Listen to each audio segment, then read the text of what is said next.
sabar disayang Allah. Orang sabar banyak temannya, sabar menjalani perintah Allah dan menerima takdirnya. Sabar, sabar ya, sabar.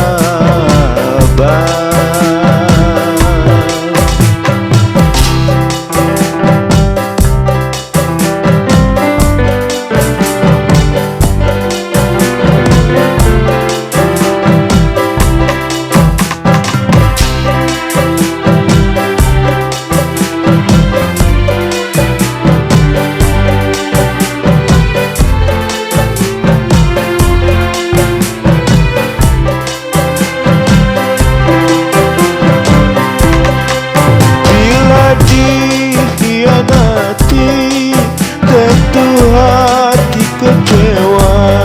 Sebaiknya berserah diri, itu jalan yang utama.